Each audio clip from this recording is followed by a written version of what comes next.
서로 인사하겠습니다. 예수님 안에서 꿈만 같은 일이 일어나기를 축복합니다.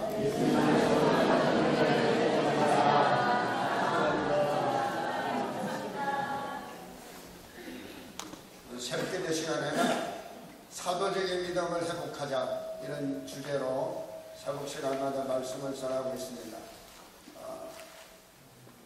오늘 이 시대 그 어느 때보다도 사도들이 가졌던 그런 믿음을 오늘 우리들이 또 한국 교회가 필요하다.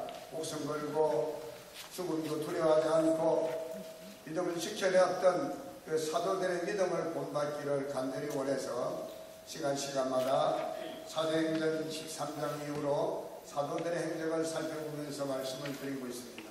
여러분 한번 인사하십시다. 사도적인 믿음을 회복합시다. 사도적인 믿음을 회복합시다. 오늘 말씀의 제목은 패배의 교훈입니다. 아니 승리를 이야기해야지 패배를 이야기하니까 좀 그러긴 합니다만은, 그러나 여러분 실패는 성공의 어머니인 줄 믿으시기 바랍니다. 패배를 말하려고 하는 것이 아니라 오늘 승리를 말하려고 하는 것이요, 실패를 말하려고 하는 것이 아니라 성공을 말하려고 하는 것입니다. 성경에는 우리 그리스도인들의 믿음의 삶을 영적 전투라고 말씀합니다. 전투는 반드시 싸울 대상이 있죠. 그런데 에베소서 6장의 말씀 보면 우리의 싸움은 혈과 육에 대한 것이 아니라 정사와 권세와 공중의 권세전 악한 영들에 대함이라고 이렇게 말씀하고 있습니다. 악한 세상의 정세와 정사와 정치 권력과 또 권세 이런 것들도 우리 믿음을 방해하고 하나님을 경외하는 것을 가로막고 할 때는 싸움의 대상이 또 되는 거죠. 그러나 우리는 나라를 위해서 위정자를 위해서 기도해야 할 줄 믿습니다. 왜냐하면 우리가 평안해야 반정한 중에 우리가 믿음 생활을 잘 할 수 있고 하나님을 경외하고 하나님 우리에게 맡기는 사명을 감당할 수 있기 때문인 것이죠. 여러분 정사와 권세와 세상 저 악한 공중의 권세자와 영들은 다 마귀에게 속한 것들임을 성경에 말합니다. 우리 그리스도인들은 이러한 것들을 피하지 말고 대적할 것을 성경에 말합니다. 대적하라 이 말씀은 싸우라는 말씀입니다. 에베소서를 통해서도 베드로서를 통해서도 거듭 여러 신약 성경의 말씀 보면 마귀를 대적하라 이렇게 말씀합니다. 싸우라는 말씀입니다. 여러분 싸움을 할 때는 반드시 승리해야 할 줄로 믿습니다. 옛날에 군대 장교 후보생 훈련 받을 때 지는 게 용납 안 돼요. 2등도 안 돼요. 3등은 다 죽는 겁니다. 나중에 승리하는 사람만이 살아남기 때문입니다. 여러분 어떤 사람이 강한 사람입니까? 끝까지 살아남는 사람이 강한 사람입니다. 할렐루야. 어떤 사람이 승리하는 사람입니까? 끝까지 살아남는 사람입니다. 그 사람은 어떤 사람입니까? 승리에도 싸움에서. 여러분 옛날에 싸움에서 패하게 되면 어떻게 됩니까? 이긴 자의 종이 됩니다. 포로가 되어서 끌려가서 노예 생활을 하게 됩니다. 여러분 남유다의 시드기의 왕 때 신원 강국인 바벨론이 침략에 들어왔어요. 꼼짝 못했어요. 1차, 2차, 3차 침공당하고 완전히 남유다가 패망하게 되는데 왕족, 귀족, 지혜로운 사람들 그리고 청년들, 소년들 저 바벨론으로 끌고 갑니다. 그발강가에서 노예로 부립니다. 70년의 세월을 그렇게 지내게 되죠. 여러분 영적 싸움도 마찬가지입니다. 영적 싸움에서 치면 마귀의 종로로 살 수밖에 없는 거예요. 마귀의 종로로 하면 불행하게 삽니다. 우울합니다. 불안합니다. 죄짓고 살 수밖에 없는 거예요. 우리가 지난날 예수 믿기 전에 왜 죄를 짓고 살았습니까? 죄를 짓고도 죄인 줄 모르고 살았어요. 너무 죄 속에 파묻혀 사니까 마귀의 종로로 했기 때문에 그렇습니다. 그러나 우리가 예수 그리스도를 믿음으로 저희 종에서 이제는 하나님의 자녀가 된 것을 믿으시면 아멘 하십시다. 아멘. 여러분, 여호수아와 이스라엘 백성들이 요단강을 건너 드디어 가나안 땅에 들어가게 됐습니다. 그 가나안 땅을 차지하도록 하나님 말씀하셨는데, 약속의 그 적각불에 흐르는 가나안 땅을 차지하기 위해서는 여리고성이라고 하는 그 견고한 성, 난공불락의 그 요새인 그 여리고성을 정복하지 않으면 안 됐습니다. 여러분, 여호수아와 이스라엘 백성들은 하나님이 주신 말씀대로 온전히 순종함으로 매일 새벽마다 여리고성 주위를 돕니다. 마지막 일곱째 날에는 7번 새벽에 돌고 소리를 치는데 여리고성이 밖에서 안으로 와르르 무너지고 그 성을 정복하게 된 것을 믿으시기를 바랍니다. 하나님의 도우심으로 승리했습니다. 그 전투가 바로 여리고성 전투입니다. 여러분, 우리가 영적 싸움에서 하나님의 도움으로 승리할 수 있게 되시기를 축복합니다. 오늘 본문의 말씀은 여호수아와 이스라엘 백성들이 이제 여리고성을 점령하고 난 후에 그보다 훨씬 작은 성 아이성을 공격했는데 대패를 했다고 하는 말씀이에요. 오늘 이 시간에는 이 아이성 전투에서 왜 이스라엘 백성들이 패배했는가, 이 패배의 교훈을 통해 주시는 하나님의 메시지가 여러분 모두에게 있게 되기를 바랍니다. 첫째로 오늘 저는 이 말씀을 보면서 한 사람의 이탈이 얼마나 엄청난 결과를 초래하는지를 우리에게 교훈하고 있다고 생각합니다. 아이성 전투에서 대피하게 된 여호수아가 하나님 앞에 엎드려 묻습니다. 여호수아서 7장 7절로 8절의 말씀 보면 이렇게 말합니다. 슬프도소이다. 주 여호와여 어찌하여 이 백성을 인도하여 요단을 건너게 하시고 우리를 아모리 사람의 손에 넘겨 멸망시키려 하셨나이까. 우리가 요단 저쪽을 만족하게 여겨서 거주하였다면 좋을 뻔하였나이다. 요단 동편에 그냥 모압 땅에서 그냥 차라리 그냥 있게 하시니 왜 요단을 건너가지고 지금 하나님 요단 건너 지금 여리고성까지 정복했는데 여기 아이성에서 우리가 이게 멈춰야 합니까? 그것도 큰 패배를 당하고 주여 이스라엘이 그의 원수들 앞에서 돌아서서니 내가 무슨 말을 하리까? 이제 아이성까지 정복하고 계속해서 이제 돌진해 나가 앞으로 전진해 나가야 되는데 아이성에서 이제는 돌아서게 된 거예요. 하나님은 그 가나안 땅 전부를 이스라엘 백성에게 주시기로 약속을 하셨는데, 그래서 가나안 사람과 이 땅의 모든 사람들 듣고 우리를 둘러싸고 우리 이름을 세상에서 꺼내리니 주의 크신 이름을 위하여 어떻게 하시겠습니까? 라고 여호수아가 엎드려서 하나님 앞에 이렇게 묻습니다.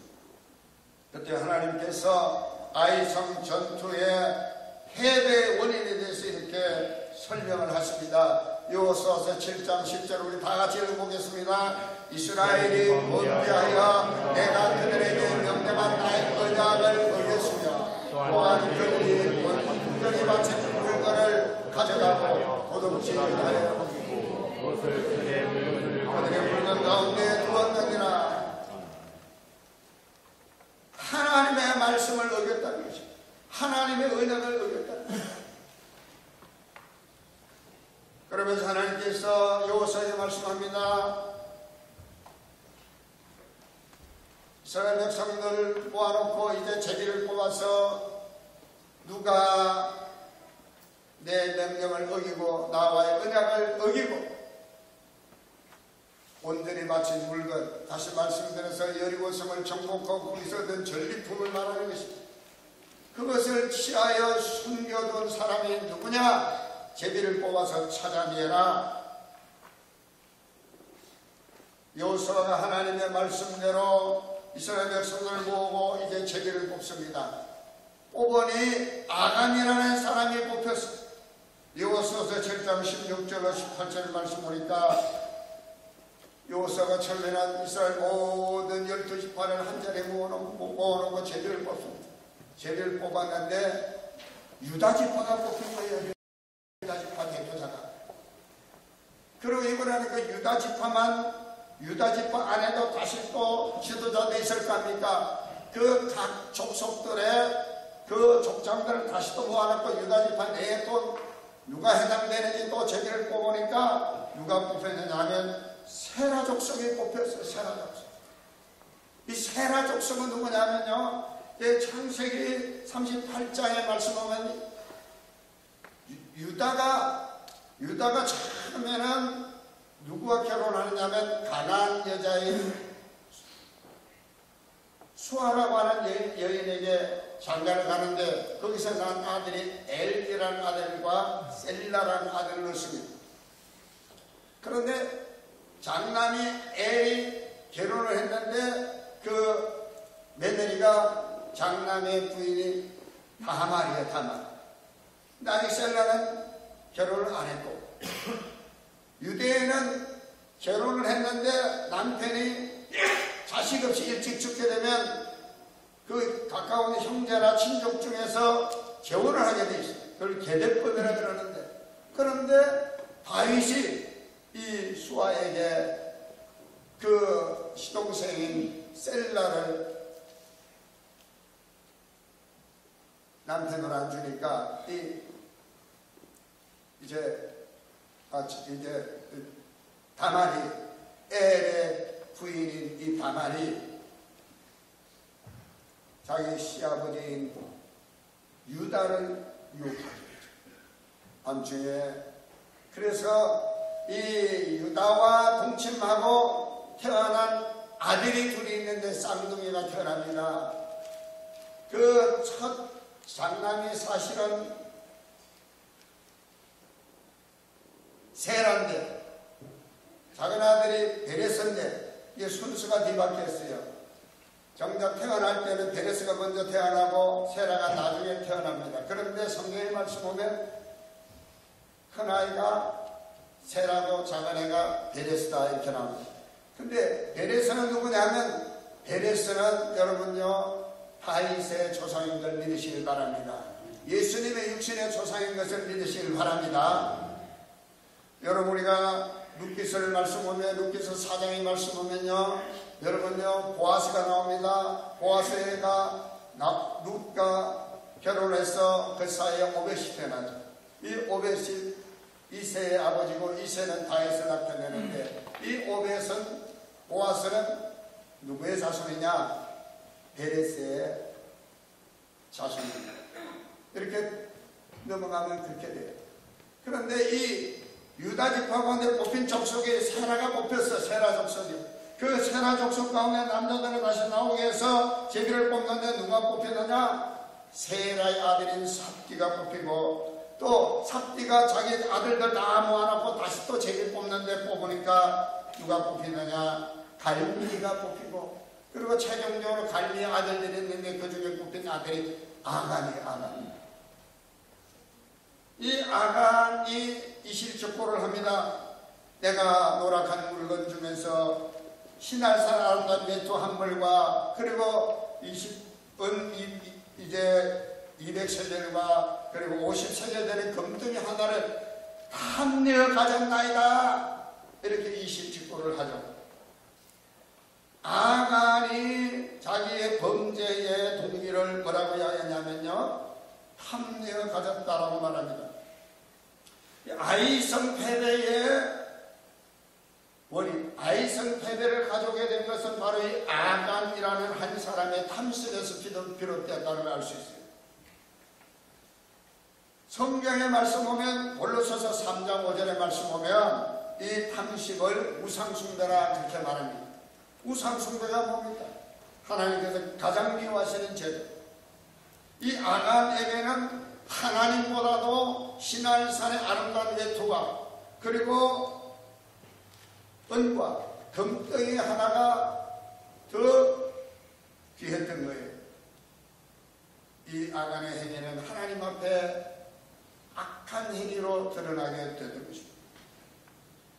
여러분 사사시대의 말씀 보면요 하나님의 말씀을 떠나서 자기 소견대로 행동함으로써 하나님 곳에 악을 행했던 이스라엘 백성들의 역사를 말씀하고 있습니다. 그들이 자기 소견에 옳은 대로 행하다 보니까 하나님을 섬기고 하나님을 숭배하기보다는 바알과 그리고 아스타롯 같은 우상을 숭배하게 됩니다. 하나님이 진노하셔서 이방 민족을 들어서 그들을 하나님 괴롭게 하시죠. 그들이 또 하나님께 부르짖으니까 하나님 다시 또 사사를 지도자를 보내셔서 세우셔서 그들을 구원케 하십니다. 이런 역사가 반복이 되어져요. 자기 소견에 옳은 대로 행하는 자들에 대한 하나님의 징계가 이 사사기 전체에 걸쳐서 나옵니다. 여러분, 아이성 전투의 패배의 끝으로 돌아가는 원인이 뭔가? 바로 이 한 사람 아간의 일탈행위였다는 것을 기억하시길 바랍니다. 아간은 어쩌면 내원자 저지른 일이기 때문에 큰일이 일어나지 않겠지 이렇게 혹시 생각했을 수도 있을 것입니다. 그러나 이 아간 한 사람의 이 잘못은 자기 한 사람으로 끝나지 않았습니다. 조상을 욕먹였습니다. 어쩌면은 세라가 장남이었기 때문에 세라의 후손을 통해서 메시아가 오실 수도 있었을 거예요. 같은 유다의 자손입니다. 그런데 세라는 이 아간으로 인해서 그 족보가 완전히 없어져 버렸어요. 그래서 하나님은 베레스의 후손을 통해서 하나님께서 이제 메시아를 보내주셨어요. 왜? 아간 때 아간뿐만 아니라 아간의 모든 가족들이 다 하나님께로부터 멸절을 당했다고 성경이 말하고 있습니다. 자기 한 사람으로 인해서 자기 자식들, 아내, 부모 다 멸절당합니다. 자기의 애지. 그뿐만 아니에요. 이 아간 이 한 사람의 문제를 하나님은 한 사람의 문제로 보지 않았습니다. 이스라엘 전체의 범죄로 하나님이 보시는. 왜냐하면 이스라엘은 하나님의 공동체예요. 하나님의 백성들의 공동체가 바로 이스라엘입니다. 하나님께서는 이스라엘 공동체를 생각하실 때 그 이스라엘 백성 한 사람 한 사람이 하나님의 말씀대로 순종하며 살아가는가, 여기에 하나님 항상 주목하고 계십니다. 이스라엘 백성이 얼마나 많아요? 그 많은 백성은 한 사람, 아간 한 사람 잘못하면 그 한 사람 때문에 하나님께서 아이성 전투에 실패하고 패배하겠다고 지금 말씀하고 있는 겁니다. 아니, 그 한 사람이 뭔데? 그런데 우리와 생각은 완전히 달라요. 여러분, 이사야서의 말씀하면 하나님의 생각과 우리의 생각이 다르다고 말하고 있어요. 완전히 다릅니다. 그 한 사람, 별거 아닌 것 같아 보여도 그 한 사람으로 말미암아 이스라엘 공동체 전체에 엄청난 패배의 서비스한 고통을 하나님이 안겨주신 거예요. 여러분, 교회가 뭡니까? 교회는 공동체인 걸 믿으시기를 바랍니다. 에베소서 5장 30절의 말씀 보면 우리는 그 몸의 지체라. 몸이 뭡니까? 바로 그리스도입니다. 교회는 그리스도의 몸이고 우리는 지체라고 말씀하고 있습니다. 교회는 이 지체들로 이루어진 몸, 이건 바로 공동체예요. 우리는 공동체의 구성원입니다. 할렐루야. 하나님께서는 우리 오정교회 성도님 한 분 한 분들을 귀하게 보시는 걸 믿으시길 바랍니다. 한 분 한 분들에 대한 관심이 있으세요. 교회 전체에 대한 관심도 있지만 하나님께서 우리 주님 재림하시는 교회가 되는 것입니다. 교회가. 할렐루야. 구원받은 성도들, 부름받은 성도들이 모인 이 에클레시아가 온전히 들림을 받게 될 겁니다. 여러분, 그러나 우리가 이 땅에서 주님의 교회를 통해서 하나님 나라와 그 뜻을 이루어갈 때 하나님은 이 교회에 지체된 구성원인 우리 한 분 한 분에 대해서 관심을 가지고 귀하게 보시고 우리의 역할과 그 사명을 굉장히 중요하게 보신다는 것을 기억하시길 바랍니다. 고린도서 12장 26절에 말씀 보니까 만일 한 지체가 고통을 받으면 모든 지체가 함께 고통을 받고 한 지체가 영광을 얻으면 모든 지체가 함께 절구한다. 이런 마인드가 우리에게 필요합니다. 나은 사람 뭐 빠져도 별간이겠지, 나은 사람 뭐 좀 실수도 괜찮겠지, 나은 사람 범죄도 괜찮겠지. 아니, 하나님 그 한 사람 때문에 가족이, 자녀가 어려움 당할 수가 있고 교회 공동체가 어려움 당할 수 있다. 왜? 귀한, 왜? 천하보다 귀한 존재이기 때문에 그렇습니다. 할렐루야. 두 번째로 오늘 저는 이 본문의 말씀을 통해서 볼 때 패배의 근원이 뭐냐? 하나님께 기도하지 않고 행동에 옮기게 되었을 때 패배한다는 걸 우리에게 가르치고 있어요. 여러분, 여리고성은 온전히 하나님께 기도하고 하나님이 주신 명령대로 순종하며 승리한 전투에 비해서 이 아이성 전투는 너무 작다 보니까 그런지 몰라도 여호수아도 그렇고 이스라엘 백성 누구도 하나님 아이성 공격할까요? 언제 할까요? 어떻게 할까요? 물어본 자가 아무도 없어요. 이 아이성 패배의 어떻게 보면 더 근원적이고 근본적인 패배의 원인은 하나님께 기도하지 않고 전투를 했다는 겁니다. 여러분, 기도하지 않으면 어떻게 될까요? 기도하지 않으면 사람 소리를 먼저 듣게 돼요. 목사님도 하나님께 기도하지 아니하고 뭔 일을 하려고 하면 사람 소리가 먼저, 목사님 안 됩니다. 목사님 이렇게 해야 됩니다. 뭐 이런 소리가 먼저 들릴 수 있어요. 여호수아도 똑같았던 것 같아요. 여호수아도 하나님께 기도하지 않으니까 백성들이 정탐하고 와가지고, 야, 그 성은 작은 성입니다. 그 성은 한 2~3천 명만 보내서 싸워도 우리가 이길 수 있는 성입니다. 여호수아가 이 백성들의 소리를 듣고 2~3천 명을 보냈어요. 그랬더니 어떻게 됩니까? 후퇴하고 도망쳐 나오고 그 3천 명 가운데 36명이 그냥 전사를 하고 맙니다. 그랬더니 이스라엘 백성들이 그냥 낙심이 돼가지고 그냥 그 아이성을 다시는 점령하고 싶은 마음이 그냥 완전히 사기가 당했더니 된 것이죠. 여러분, 여호수아는 아이성 전투에서 패배하고 난 다음에 하나님 앞에 엎드려 옷을 찢고 죄를 뒤집어 쓰고 하나님 앞에 회개하며 기도했습니다.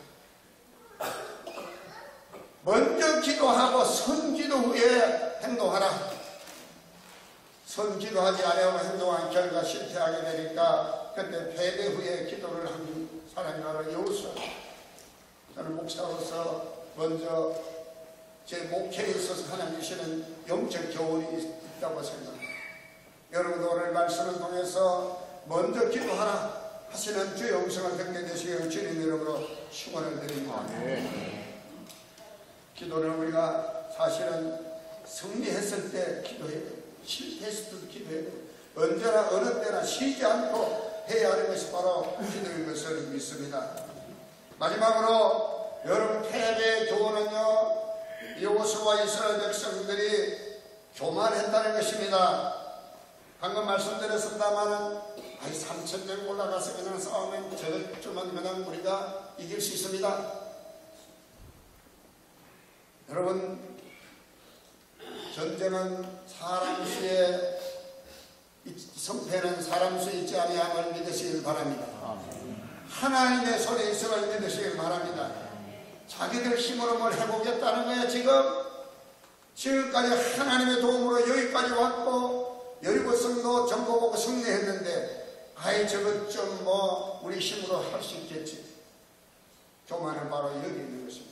하나님의 존재를 인식하지 아니하고 하나님의 능력을 의지하지 아니하고 내 힘으로 해보려고 하는 데서부터 교만함이 생기게 되는 것입니다.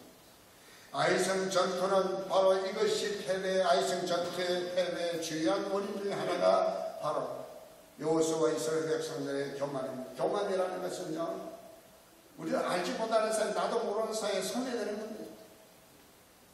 그래서 고린도서 10장 12절에 이렇게 말합니다. 그런즉 선주를 알거든 넘어질까 조심하라. 누구든지 섰다고 생각하지 말라는 겁니다. 넘어진다는 겁니다. 우리가 신앙생활에서 하는 데 있어서 자만하지 마시기를 바랍니다. 나는 신앙생활 오래 했는데, 나는 어떤 직분을 가졌는데, 나는 어떤데 그런 분들은 다 넘어져요. 뭐 대단하게 뭐 생각할 필요가 없는 거예요. 우리는 다 부족하고 연약한 존재이기 때문에 넘어지기 쉬운 존재입니다. 할렐루야. 교만하면 다 넘어져요. 잠언서 16장 18절 말씀하면 교만한 패망의 선봉이요 거만한 마음은 넘어짐의 앞잡이라. 하나님은 교만한 사람을 얼마나 싫어하는가. 여러분 잠언서 말씀하면 하나님이 싫어하는 죄가 7, 8가지가 있는데 그 중에 교만이 여러분 앞에 서 있어요. 앞에 교만하면 안 됩니다. 목사가 교만하면 하나님께 버림받고, 여러분 우리 성도들이 교만하면 하나님께 버림받는 것을 두려워하시기를 바랍니다. 할렐루야. 늘 하나님의 은혜를 우리가 구하고 하나님의 도움을 구하면서 하나님이 힘주십시오.